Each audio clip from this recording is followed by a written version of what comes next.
Parliament ఎన్నికలు ముగిశాయి. ఈ పార్లమెంట్కి సంబంధించినటువంటి ఫలితాలు జూన్ 4వ తేదీన మనం చూడబోతా ఉన్నాం. భారతీయ జనతా పార్టీకి అనుకూలంగా తెలంగాణ యావత్తు ప్రజానీకం సానుకూలంగా స్పందించింది. మేము మొదటి నుంచి చెప్తున్నట్టుగా double digit సీట్స్లలో Bharatiya Janata party తెలంగాణలో విజయకేతనం ఎగరవేస్తుందని మేము మొదటి నుంచి విశ్వాసంతో ఉన్నాం. ఇప్పుడు కూడా అదే విశ్వాసంతో ఉన్నాం. రెండో స్థానం కోసము బీఆర్ఎస్ కాంగ్రెస్ అనే పరిస్థితి పార్లమెంట్ ఎన్నికల్లో ఉంటుంది. దేశంలో మరోసారి నరేంద్ర మోడీ గారి ప్రభుత్వం రావాలని తెలంగాణ సమాజం అంతా కూడా మనస్ఫూర్తిగా కోరుకున్నారు. అదేవిధంగా ఇటీవల ఎన్నికల్లో భారతీయ జనతా పార్టీ అభ్యర్థులను ఆశీర్వదించడం జరిగింది. మా ఓటింగ్ పర్సెంటేజ్ కూడా చాలా పెద్ద ఎత్తున మా సీట్లు కానీ ఓట్లు కానీ గణనీయంగా ఈ పార్లమెంట్ ఎన్నికల ఫలితాలలో మనం చూడబోతా ఉన్నాము.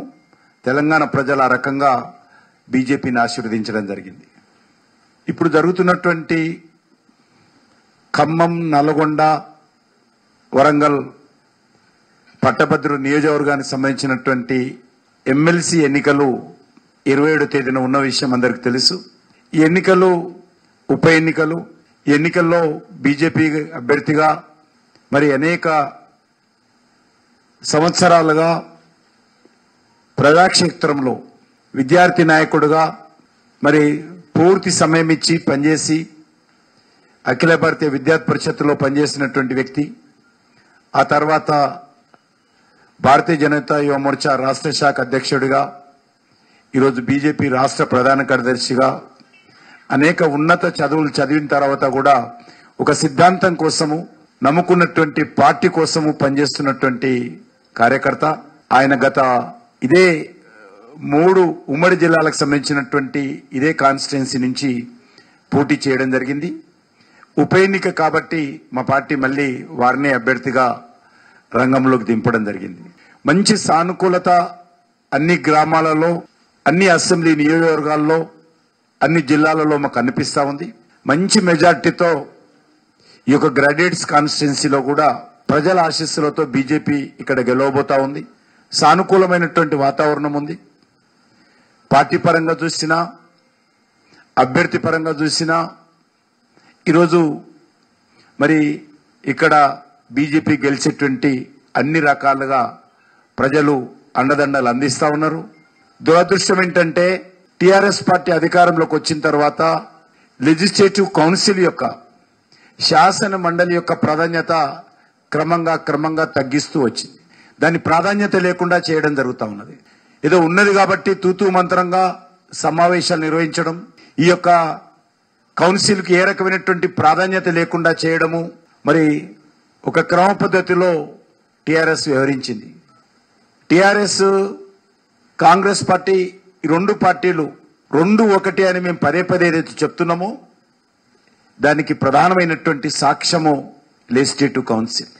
కాంగ్రెస్ పార్టీకి సంబంధించినటువంటి లీడర్తో సహా మొత్తం కాంగ్రెస్ పార్టీ ఎమ్మెల్సీలందరినీ కూడా గంపగుత్తగా టీఆర్ఎస్ లో ఆ రోజు చేరిపోవడం జరిగింది. చివరకు ప్రతిపక్షం ఎవరంటే బీజేపీ అభ్యర్థి అయినటువంటి రామచంద్రరావు తప్ప ఇంకో అభ్యర్థి లేకుండా పోయింది. ఆ రకంగా లెజిస్లేటివ్ కౌన్సిల్ యొక్క ఇంపార్టెన్స్ తగ్గించారు. మళ్ళీ ఈరోజు కాంగ్రెస్ పార్టీ అధికారంలోకి వచ్చిన తర్వాత బీఆర్ఎస్ నుంచి గెలిచినటువంటి ఎమ్మెల్యేలందరూ కూడా ఎమ్మెల్సీలు వరుసగా మళ్ళీ కాంగ్రెస్ లో చేరుతున్న విషయం మనం చూస్తా ఉన్నాం.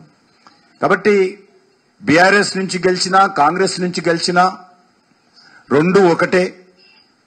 గతంలో రాజశేఖర రెడ్డి గారు ఉన్నప్పుడు ఏ రకంగానైతే బీఆర్ఎస్ సంబంధించినటువంటి ఎమ్మెల్యేలందరూ కూడా కాంగ్రెస్ లో చేరిన విషయం, మీ జిల్లాలో గెలిచినటువంటి చాలా మంది వైఎస్ఆర్సీపీ ఎమ్మెల్యేలు కూడా ఖమ్మం నుంచి కూడా ఏ రకంగా చేరారో మనం చూశాం. మళ్ళీ బీఆర్ఎస్ అధికారంలో రాగానే కాంగ్రెస్ ఎమ్మెల్యేలందరూ కూడా మళ్ళీ 19 మంది ఎమ్మెల్యేలు గెలిపిస్తే 12 మంది బీఆర్ఎస్ లో చేరడం జరిగింది. ఇప్పుడు చూస్తా ఉన్నాం ఈరోజు కూడా మళ్ళీ బీఆర్ఎస్ నుంచి గెలిచినటువంటి ఎమ్మెల్యేలు వరుసగా ఒకరి తర్వాత ఒకరు కాంగ్రెస్ లో చేరుతున్నారు. మొన్న సికింద్రాబాద్ కాన్స్టిట్యున్సీలో నేను పోటీ చేసిన దగ్గర ఒక బీఆర్ఎస్ ఎమ్మెల్యే ఇంకా శాసనసభ రికార్డులలో బీఆర్ఎస్ ఎమ్మెల్యే అని రికార్డులో ఉన్నది. ఆయన కాంగ్రెస్ గుర్తు మీద పోటీ చేస్తాడు. కనీసం ఎమ్మెల్యేకు రాజీనామా చేయకుండా పోటీ చేస్తాడు. దేశంలో ఇటువంటి పరిస్థితి ఎక్కడ కూడా లేదు. ఈ రకంగా రెండు పార్టీలు కూడా ఏ రకంగా వ్యవహరిస్తున్నారో మనం చూస్తా ఉన్నాం. అంతెందుకు మన ఖమ్మంలో కూడా లేక వరంగల్లో టీఆర్ఎస్ అభ్యర్థిగా ప్రకటించిన తర్వాత ఆమె మళ్ళీ ఎమ్మెల్యే కూతురు ఏ రకంగా కాంగ్రెస్ అభ్యర్థిగా పోటీ చేసిందో మనం చూస్తా ఉన్నాం. బీఫామ్ తీసుకున్న తర్వాత మళ్ళీ పోయి కాంగ్రెస్ అభ్యర్థిగా పోటీ చేసిన విషయం మనం చూస్తా ఉన్నాం. ఈ రెండు పార్టీలు కూడా ఏమాత్రం నైతిక విలువలు లేకుండా రాజ్యాంగాన్ని ప్రజాస్వామ్యాన్ని తూట్లు పొడుస్తూ ఈరోజు తెలంగాణలో రాజకీయాలను భ్రష్టు పట్టిస్తున్నటువంటి పరిస్థితి మనం చూస్తా ఉన్నాం. ఇప్పుడు జరుగుతున్నటువంటి ఎన్నికల్లో కూడా శాసన మండలి అంటే అది ప్రజా సమస్యలకు ఒక ప్రశ్నించేటువంటి వేదికగా గత అనేక రోజులుగా మనం చూశాం. అటువంటి శాసన మండలిని పూర్తిగా నిర్వీర్యం చేస్తున్నటువంటి పరిస్థితి ఉన్నది. మా పార్టీ తరఫున గెలిచినటువంటి గ్రాడ్యుయేట్స్ కాన్స్టిట్యున్సీ ఎమ్మెల్సీ రామచంద్రరావు గారు ఒక్కరే ఆ రోజు ప్రతిపక్షంగా ఉండేవారు. మళ్ళీ ఈరోజు మంచి అవకాశం వచ్చింది. ఈరోజు కాంగ్రెస్ పార్టీ అభ్యర్థి గెలిచిన ఆయన పాలక పక్షమే. ప్రజా సమస్యల మీద ప్రశ్నించేటువంటి అవకాశం ఉండదు. కాంగ్రెస్ పార్టీకి అనుకూలంగా చేయెత్తమంటే ఎత్తడమే తప్ప చేసేదేముండదు. అదేవిధంగా ఈరోజు బీఆర్ఎస్ అభ్యర్థి బీఆర్ఎస్ లో ఎంతమంది గెలిచినా అసలు బీఆర్ఎస్ లో ఉంటారా ఉండరా అన్నటువంటి అనుమానం ఈరోజు తెలంగాణలో ఉంది. చాలా మంది రోజొకరు ముఖ్యమంత్రి గారిని కలవడం, బీఆర్ఎస్ ఎమ్మెల్యే త్వరలో కాంగ్రెస్ లో చేరుతారన్నటువంటి ప్రచారం జరుగుతున్న విషయం మనం చూస్తా ఉన్నాం.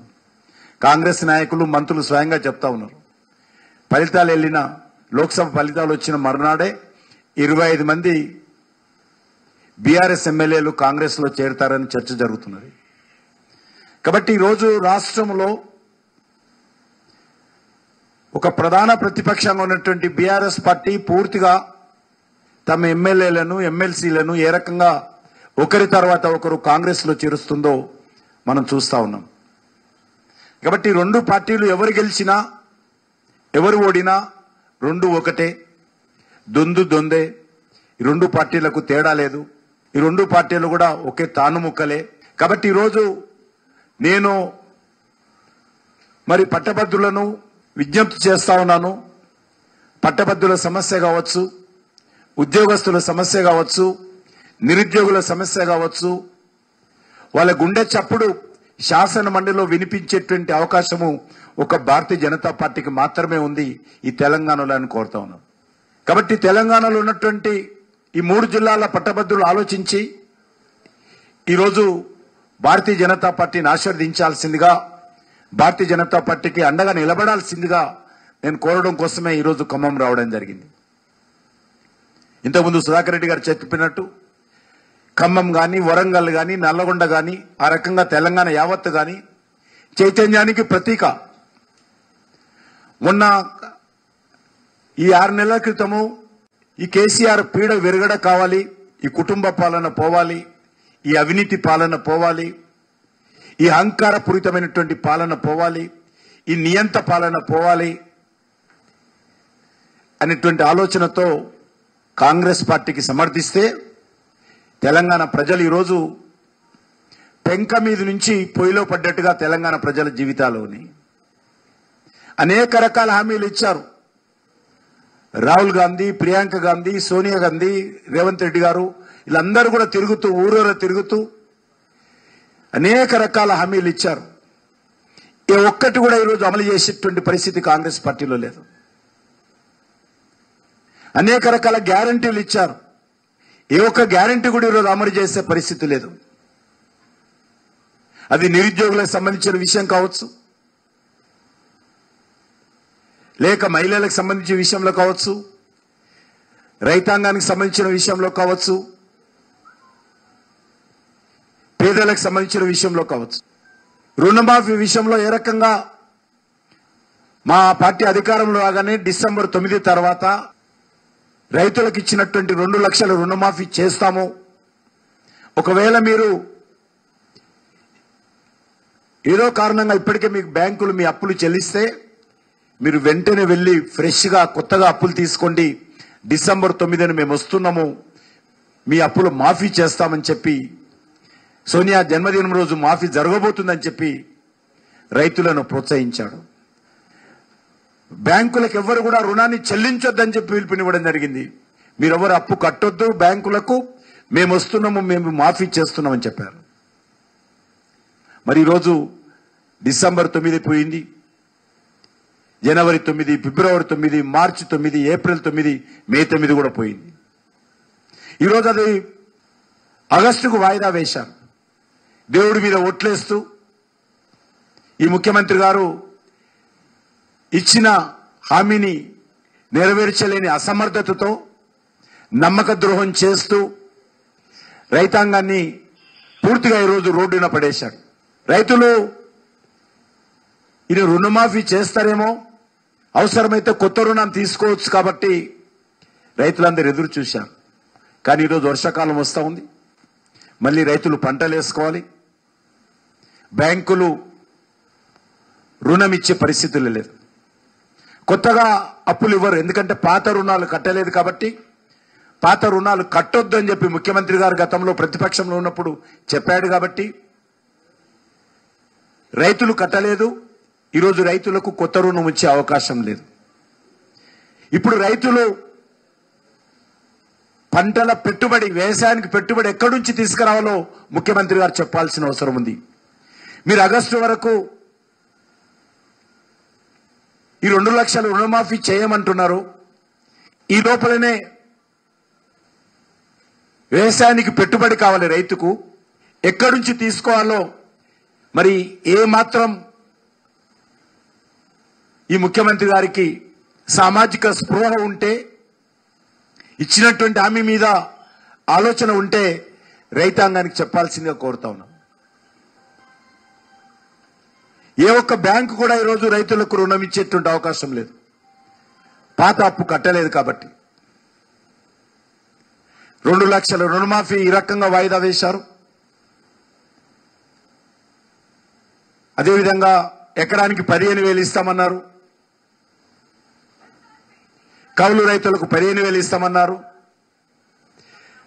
వ్యవసాయ రైతు కూలీకి 12,000 ఇస్తామన్నారు, అదేవిధంగా పాడి పైన, ధాన్యం పైన 500 బోనస్ ఇస్తామన్నారు.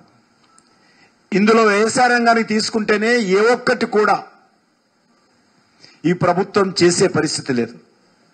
రైతుల రుణమాఫీ కూడా ఏదో కార్పొరేషన్ పెడతాము, అప్పు తీసుకొస్తాము, అది అప్పు తీసుకొచ్చి బ్యాంకుల నుంచి అప్పు తీసుకొచ్చి మళ్ళీ రుణమాఫీ చేస్తామని ఏదో మాట్లాడుతూ ఉంది తప్ప, ఈరోజు రుణమాఫీ కూడా రైతులకు అందని ద్రాక్ష పండులాగా మారిపోయే అవకాశం ఉంది. ఈరోజు ధాన్యం మార్కెట్కి వచ్చింది. నేను ఈరోజు ఉదయం కూడా మరి ధాన్యం కేంద్రాలకు వెళ్ళొస్తా ఉన్నాను. 45 రోజులుగా రైతులు ఈ యొక్క మార్కెట్ తెచ్చినప్పటికీ, ఐకేపీ సెంటర్స్కి తీసుకొచ్చినప్పటికీ కుప్పలు కుప్పలుగా పోశారు. మొత్తం మొలకలు వెళ్తుతా ఉన్నాయి, తడిచిపోతా ఉన్నాయి, ఎండకు ఎండుతా ఉన్నాయి. 45 రోజులుగా బిక్కు బిక్కుమంటూ రైతులు రాత్రి పగళ్ళు ఆ ధాన్యాన్ని కాపాడుకుంటూ ఆ యొక్క ఐకేపీ సెంటర్స్లలో మరి రైతులు అనేక రకాల ఇబ్బందులకు గురవుతూ ఉంటే ఈ ప్రభుత్వము మరి ప్రేక్షక పాత్ర పోయిస్తా ఉంది. 45 రోజులుగా ఎందుకు కొనలేదో చెప్పాల్సినటువంటి అవసరం ఉంది. కేంద్ర ప్రభుత్వం చాలా స్పష్టంగా చెప్పింది, చివరి ధాన్యం గింజ వరకు కూడా కేంద్ర ప్రభుత్వం కొంటుంది. ఆ రకంగా తెలంగాణ ప్రభుత్వం చేయాల్సింది ఒకటే, రైస్ మిల్లర్ల ద్వారా బ్యాంకుల నుంచి డబ్బులు తీసుకొని ఈ రైతులు పండించినటువంటి ధాన్యాన్ని కొనుగోలు చేసి రైస్ మిల్లర్ల ద్వారా ఆడించి ఎఫ్సిఐకి పంపాలి. దీనికి ఖర్చు అయ్యేటువంటి ప్రతి న్యాయ పైసా కూడా కేంద్ర ప్రభుత్వం భరిస్తుంది. ఒక్క రూపాయి కూడా రాష్ట్ర ప్రభుత్వం భారం పడదు. ఈరోజు ఉద్యోగస్తులకు కూడా ఎవరైతే సివిల్ సప్లై ఉద్యోగస్తులకు కావాల్సినటువంటి మొత్తం కమిషన్ కూడా కేంద్ర ప్రభుత్వమే ఇస్తుంది. అయినప్పుడు నేను అడుగుతా ఉన్నాను రాష్ట్ర ప్రభుత్వాన్ని, మీకు వచ్చేటువంటి బాధ ఎందుకు 45 రోజులుగా మీరు ధాన్యం కొనుగోలేకపోతున్నారు? ఈరోజు మీరు ఇస్తానన్నటువంటి బోనస్ ఎందుకు ఇవ్వడం లేదో చెప్పాల్సినటువంటి అవసరం ఉంది. లేదు ఇప్పుడు ఇవ్వడము, వచ్చే సీజన్కి ఇస్తాము. మొదటి తిరకాసు. రెండో తిరకాసు అసలుకే మోసం వచ్చే విధంగా మేము దొడ్డు బియ్యంకి ఏమో సన్న బియ్యంకే ఇస్తామని. తెలంగాణలో 80% రైతులు దొడ్డు బియ్యమే పండిస్తారు. ఈరోజు కొనడానికి కేంద్ర ప్రభుత్వం సిద్ధంగా ఉంది దొడ్డు బియ్యం. చివరి గింజ వరకు కూడా, బియ్యం గింజ వరకు కూడా మేము ఎఫ్సిఐ ద్వారా కొంటాం. ముందు గతంలో బాయిల్ రైస్ కొనుద్దనుకున్నాం, కానీ మేమందరం పోయి ప్రధానమంత్రి గారు చెప్పిన తర్వాత బాయిల్ రైస్ ఎంత ఉత్పత్తి అయినా కూడా అంత ఉత్పత్తి అయినటువంటి బాయిల్ రైస్ కూడా కొనాలని ప్రధానమంత్రి గారు తెలంగాణ నుంచి ఆదేశించడం జరిగింది. ఆ రకంగా ఈరోజు బాయిల్ రైస్ కూడా కొనడానికి ముందుకు వచ్చింది. ఆ రోజు ముఖ్యమంత్రి ఢిల్లీకి వచ్చి ధర్నా చేశాడు, బాయిల్ రైస్ కొంటలేరని చెప్పి. తెలంగాణ భవన్లో ఢిల్లీలో మంత్రులందరూ ధర్నా చేశారు, కేసీఆర్ కుటుంబ సభ్యులు వచ్చి ధర్నా చేశారు. ఈరోజు నేను ముఖ్యమంత్రిని అడుగుతా ఉన్నాను, ఎందుకు మీరు ధాన్యం 45 రోజులుగా కొనలేకపోతున్నారు? మీ అసమర్థత కారణం ఏంటి? మీ చేతగానితనానికి కారణం ఏంటి? ఎందుకు కొనలేకపోయారు చెప్పాలి. డబ్బులు ఇచ్చేది కేంద్ర ప్రభుత్వము, కొనేది కేంద్ర ప్రభుత్వము, మీరు మీడియేట్ మాత్రమే చేస్తారు. ఎందుకంటే ప్రభుత్వ యంత్రాంగం మీది కాబట్టి మీరు కొనాలి. చివరకు బస్తా, ఖాళీ బస్తా బ్యాగు ఖర్చు కావచ్చు, ఆ బ్యాగు కుట్టడానికి కావాల్సిన ఖర్చు కావచ్చు, బస్తా లేపడానికి కావాల్సినటువంటి అమాలీ ఖర్చు కావచ్చు, ట్రాన్స్పోర్ట్ ఖర్చు కావచ్చు, ఇంట్రెస్ట్ కావచ్చు, ప్రతి నయా పైసా కేంద్ర ప్రభుత్వం ఇస్తున్నప్పుడు మరి రాష్ట్ర ప్రభుత్వానికి వచ్చినటువంటి బాధ ఏంటో చెప్పాల్సిన అవసరం ఉంది. రెండోది, మీరు ఎందుకు ఈరోజు ఈ యొక్క బోనస్ విషయంలో వెనుకంజ వేస్తున్నారో ఈ ప్రభుత్వం చెప్పాలి. బోనస్ ఇస్తానని చెప్పి 100 రోజులు అమలు చేస్తానని చెప్పి 6 గ్యారెంటీల్లో బోనస్ విషయం కూడా ఉన్నది. సోనియా గాంధీ గారు స్వయంగా సంతకం పెట్టి ఆ లెటరు ఇంటింటికి పంపింది. నేను సోనియమ్మను మాట్లాడుతున్నాను, నేను హామీ ఇస్తున్నాను, ఈ 6 గ్యారెంటీలు అమలు చేస్తాము, కాంగ్రెస్ పార్టీ కోటేయమని చెప్పింది. ఎక్కడ 6 గ్యారెంటీలు అని అడుగుతా ఉన్నాను. ఎందుకు ఈరోజు రైతుల జీవితాలతో చెలగాటమాడుతున్నదో కాంగ్రెస్ పార్టీ చెప్పాలి. అంతేకాదు, ఈ యొక్క రైతు కూలీల విషయంలో కావచ్చు, కౌలు రైతుల విషయంలో కావచ్చు, ఎప్పుడు చేస్తుందో, ఇచ్చినటువంటి గ్యారెంటీలు ఎప్పుడు అమలు చేస్తుందో స్పష్టంగా చెప్పలేనటువంటి పరిస్థితుల్లో ఈ ప్రభుత్వం ఉంది. అందుకే నేను తెలంగాణ ప్రజలను కోరుతా ఉన్నాను, ముఖ్యంగా నిరుద్యోగ యువకులకు మేము 4000 నిరుద్యోగ భృతి ఇస్తాము అని ప్రకటించడం జరిగింది. ఈరోజు ఆ మాట ముఖ్యమంత్రి గారు లేవనెత్తారు. ఎప్పుడు కూడా కాంగ్రెస్ పార్టీ నాయకులు మాట్లాడారు, మంత్రులు మాట్లాడారు. ఏమైందని అడుగుతా ఉన్నాను. మీరు మాట ఇచ్చారు కదా ప్రజలకు, నిరుద్యోగ యువతకు 4000 నిరుద్యోగ భృతి ఇస్తామని చెప్పి ఓట్లు దండుకొని అధికారంలోకి వచ్చిన తర్వాత ఇటు రైతులకు, అటు నిరుద్యోగులకు, ఇటు మహిళలకు వెన్నుపోటు పొరుస్తున్నారు. మహిళలకు కూడా 2500 రూపాయలు నెలకి ఇస్తామని చెప్పారు. సోనియా గాంధీ స్వయంగా చెప్పింది, ప్రియాంక గాంధీ స్వయంగా చెప్పింది, రాహుల్ గాంధీ ఊరూరే చెప్పాడు. ముఖ్యమంత్రి చాలా లేచి మాట్లాడారు ఎలక్షన్స్ లో. ఈరోజు ఎక్కడ పోయిందని అడుగుతా ఉన్నాను ముఖ్యమంత్రిని. విద్యార్థులకు 5 లక్షల గ్యారంటీ కార్డు ఇస్తానని చెప్పాడు. అది కూడా ఈరోజు అతిగతి లేదు. అందుకే ఈ ప్రభుత్వాన్ని ప్రశ్నించేటువంటి గొంతుక కావాలి. ఈ ప్రభుత్వాన్ని నిలదీసేటువంటి శక్తి భారతీయ జనతా పార్టీ కావాలని నేను కోరుతా ఉన్నాను. ఖచ్చితంగా భారతీయ జనతా పార్టీ వచ్చేటువంటి 4.5 సంవత్సరాలు ప్రజల పక్షాన నిలబడతాము. ఎందుకంటే బీఆర్ఎస్ పార్టీకి భవిష్యత్తు లేదు. బీఆర్ఎస్ పార్టీ ఎమ్మెల్యేల పార్టీలో ఉండే పరిస్థితి లేదు. అసలు బీఆర్ఎస్ పార్టీకి ఓట్లు అడిగేటువంటి హక్కు కూడా లేదు. 6 నెలల క్రితం గెలిచినటువంటి ఎమ్మెల్యేలను కాపాడుకోలేనటువంటి బీఆర్ఎస్ పార్టీ ప్రజలు ఓట్లేసి ఈ రాష్ట్రంలో ప్రతిపక్షం కూడా ఉండాలి, పాలక పక్షంతో పాటు ప్రశ్నించే గొంతుక కూడా ఉండాలి అనేటువంటి ఉద్దేశంతో తెలంగాణ ప్రజలు బీఆర్ఎస్ పార్టీకి ప్రతిపక్ష పార్టీ బాధ్యత అప్పగించారు. కానీ ఈరోజు బీఆర్ఎస్ ఎమ్మెల్యేలు అందరూ కూడా కట్టగట్టుకుని ముఖ్యమంత్రి ఇంటి చుట్టూ, గాంధీ భవన్ చుట్టూ తిరుగుతున్నారు. రేపు మాపో వాళ్ళందరూ కూడా కాంగ్రెస్ లో చేరబోతున్నారని మంత్రులు మాట్లాడుతున్నా కేసీఆర్ గాని, కేసీఆర్ కుటుంబం గాని ఆ విషయంలో గొంతెత్తడం లేదు, మాట మాట్లాడడం లేదు. ముఖ్యమంత్రి రోజొక ఎమ్మెల్యే ఫోటో దిగుతా ఉన్నాడు. కాబట్టి అలాంటి బీఆర్ఎస్ పార్టీ ఈరోజు ఓట్లు అడిగేటువంటి నైతిక హక్కు లేదు. గెలిపించినటువంటి ఎమ్మెల్యేలను నిలబెట్టుకోలేనటువంటి పరిస్థితి, ఎమ్మెల్సీలను నిలబెట్టుకోలేనటువంటి పరిస్థితుల్లో ఈరోజు బీఆర్ఎస్ పార్టీ ఏ రకంగా ప్రజలను ఓట్లు అడుగుతుందో చెప్పాల్సిందిగా కోరుతా ఉన్నాను. గెలిచినటువంటి వాళ్ళే పార్టీలు మారుతా ఉంటే మీ పార్టీ నుంచి క్యూ కట్టి పోతా ఉంటే చివరకు మీ కుటుంబం ఉంటుందా పోతుందా తెలియని పరిస్థితుల్లో ఈరోజు బీఆర్ఎస్ పార్టీ ఉన్నది. కాబట్టి ఈ రాష్ట్రంలో ఒక ప్రధాన ప్రతిపక్ష పార్టీగా మంత్రిగా ఉంటాడు. ఏ ఇంటర్వ్యూలు అడిగినా నీ లక్ష్యం ఏంటి అంటే, నా లక్ష్యం ఒకటే, నేను 10 సంవత్సరాలు ముఖ్యమంత్రిగా ఉంటాను. కానీ 5 సంవత్సరాలు గగనం. ప్రజాస్వామ్యం ఉంది కాబట్టి 5 సంవత్సరాలు ఒకరు ప్రజలు ఓట్లేశారు కాబట్టి 5 సంవత్సరాల తర్వాత ఈ రాష్ట్రంలో ఖచ్చితంగా కాంగ్రెస్ పార్టీ పోవడం ఖాయము. ఈ రాష్ట్రంలో బలమైనటువంటి ప్రతిపక్షంగా ఈ 5 సంవత్సరాలు పోరాటం చేసి 4.5 సంవత్సరాలు ఒక ప్రత్యామ్నాయ శక్తిగా బీజేపీ ఈ రాష్ట్రంలో ఎదగడం కోసం అన్ని రకాలుగా మేము ప్రయత్నాలు చేస్తాము.